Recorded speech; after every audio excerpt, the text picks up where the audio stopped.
Alright, peace and greetings, YouTubers. So, I'm not sure if you all have seen this video, but long story short, there's a video coming out of Charlotte, North Carolina. And in this video, there's a black woman. She's at a hair supply store that's Asian owned. And the store owner believes that she's taking some fake eyelashes. And the store owner is a man, by the way. And I read up on some of the backstory. And from what I read, you know, they checked her bag. They found nothing. Again, they found nothing, which equates to she did not steal anything. Which, again, she didn't steal anything. There was nothing on her. She did nothing wrong. Just got to put that there because there's going to be somebody who tries it in the comment section. But anyway, I guess after they checked her and she was still going out, for some reason she still beeped. And you know how it is a lot of times in those stores. They put a sensor on everything. Whether it's the gum, the chapstick, you know, anything. They'll put a sensor on anything, especially when it's in a neighborhood with a lot of black people. They just assume that black people and crime go hand in hand. So they literally treat us like criminals from the moment we walk in the door until we get all the way in the parking lot and off the property. That's how we're treated every time, which I'll get to it a little bit. And so she still beeps. And so I don't know if she maybe had bought some other stuff and maybe they didn't take the sensor off and she beeped, whatever. It happens all the time. But they wouldn't let her leave the store. And so when you look at the video, you see the store owner and he kicks her, he chokes her, and not only does he choke her, but he like chokes her and then slams her to the ground, and then he's holding her down in the chokehold and she's talking about how she can't breathe. And it's a very disturbing video to watch, but for me, I'm not even shocked because it happens so much in our community as far as our experiences going into these kind of stores. And eventually, the store owner is actually arrested. I'm not sure if he was charged or if there was any punitive consequences that happened, but I do know that he was charged. And some days later, the NAACP came and made him apologize, you know, that you do not touch us and all that, which I'll get to. But here's my thing.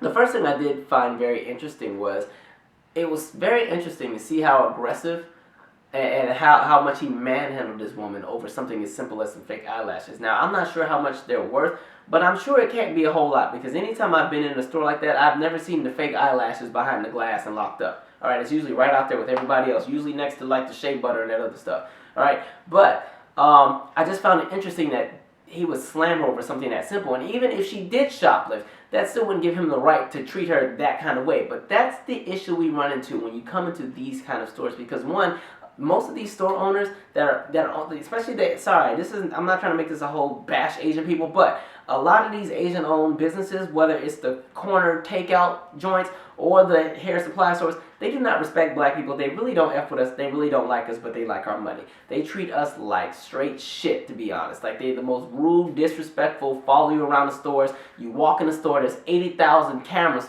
on you as soon as you walk in, and you don't feel like you're a human being. Now, that's not the experience at every store, because there are some when you go in there, the people are super nice. I mean, they got the nice little gospel and R&B music playing, and they're real nice, and if you've been going there for some years, the people know you by first name. So some people are very nice and honest, but as a collective on a macro scale, your experience, whether it's going to one of those little corner stores or takeout joints or hair supply stores, is probably not going to be that great of an experience, especially when you start talking about the socioeconomic wealth of whatever neighborhood you're in. The lower it gets, the worse your experience gets at that store. And so my biggest argument is, we as a community have to start being selective about who we give our money to. The reason they treat us like that is because that's kind of been the standard that's been accepted over time, and it's because we as a community don't always operate as a collective. And I've always said this before, whether you want to believe it or not, we have no choice but to operate as a collective when it comes to how the world treats us, because the world as a collective collectively chooses how they've treated us over the last, basically as long as we've been here. Alright? You open the history books and it's right there in your face about what the world thinks about us. And so, because everybody is out to get black people, and black people are not allowed to feel anything, black people are not allowed to be responsive, black people are not allowed to be reactive, black people are not allowed to be upset, black people are just supposed to be thankful we're here, and black people are supposed to just shut up and be grateful. You know, we have to operate as a collective because nobody else is looking out for us. Every other community does the exact same thing. They look out for themselves, but for us, there's an even stronger burden that is on us, because one, things are a bit different for us than everybody else. If you haven't noticed, when you turn on the TV, our lives are actually at stake. Our livelihood is at stake. Our neighborhoods are at stake. They gentrify everything. They snatch up everything. You know, our history is being stripped, and you know, it's a million different things that are going on not in our community, but that are going on towards our community, or that are being shot at our community, and it forces us to have to operate. And some people are like, well, there's not really such thing as a black community. Oh, yes, there is, because the white people treat us all the same way. It doesn't matter. It doesn't matter what you make, where you live, what you look like, how wealthy you think you are, or how important you think you may be. At the end of the day, you still got to get in the black line with the rest of us. So, as I said, as a community, we have to operate as a collective. And so what we're going to have to start doing is, we have to start letting our dollars speak. We don't have to give our money to every single organization or every single business that's in the neighborhood. If they're not treating you with the dignity that you deserve, then don't give them your money. There's no reason why your dignity should have to be sacrificed when you walk into the store to get something as simple as some $2 or $3 eyelashes. Like, that's some nonsense.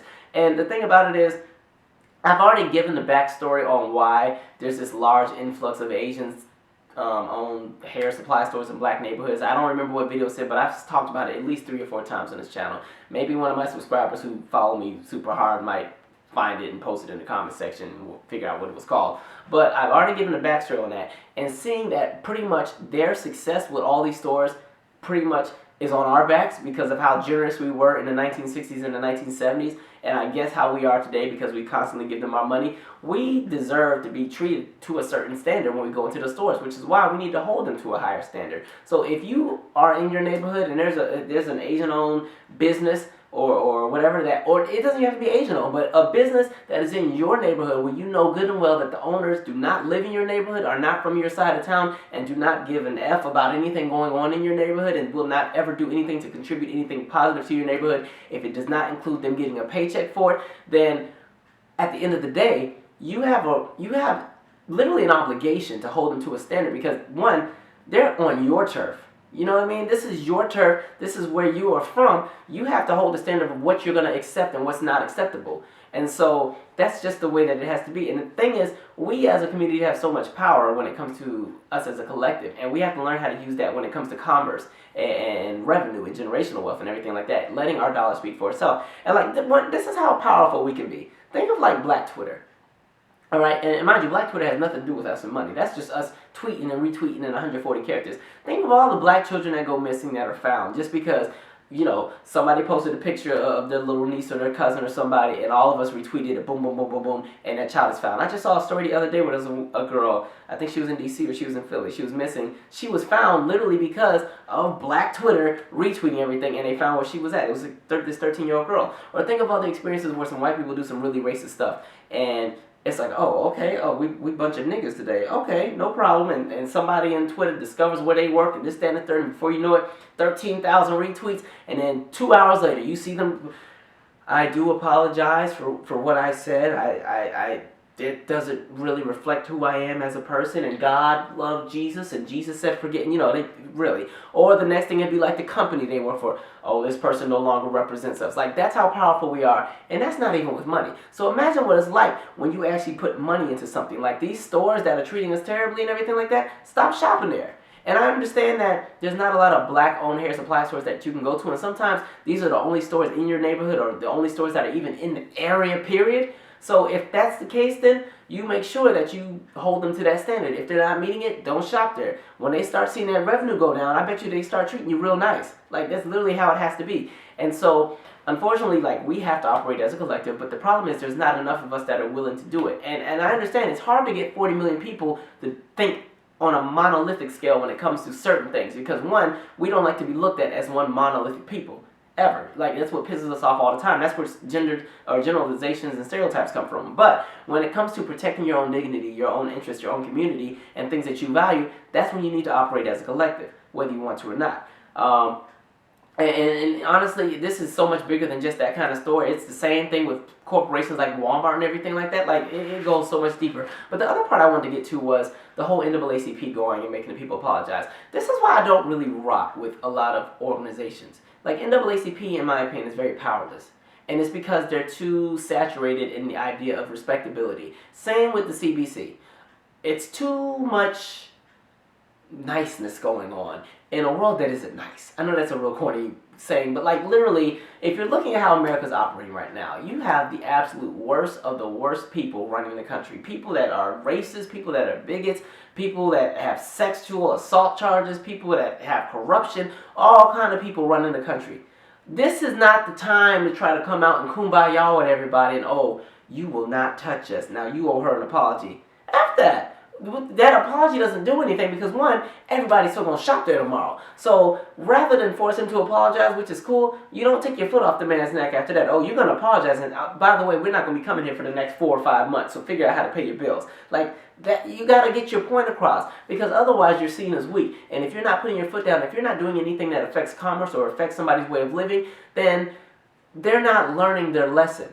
And it's so much deeper than just that store and that woman. It's something that's just so universally, it's just universal to our experience with a lot of things, with a lot of businesses, with a lot of corporations, just even the politicians that we allegedly keep voting for like idiots and then they still screw us over. Like, we're going to have to operate as a collective, hold people accountable. We have so much buying power. We do have power. And it comes from us organizing and mobilizing and doing things and actually following up. So all you guys who are doing all the protesting on Twitter and Facebook and everything, that's wonderful, but make sure you guys are also mobilizing and you organize and you follow through with that. And you know what, if you're not somebody who's really into being in groups and everything, then you just make sure that you do what it is you need to do just in your realm of where you are. You know what I mean? Sometimes it's just you making sure that everybody on your block is okay, and that's your job. If you just make sure your whole block is good, then you've done your part. You make sure that nobody's bothering anybody in your block. The nice old lady that lives on this corner, you make sure she's good. You know, the kids take her groceries upstairs when she brings them home, stuff like that. You know, nobody's come out there and there's not going to be a big giant fight on your street. You tell the teenagers to go the other way, not on my street, do it over there.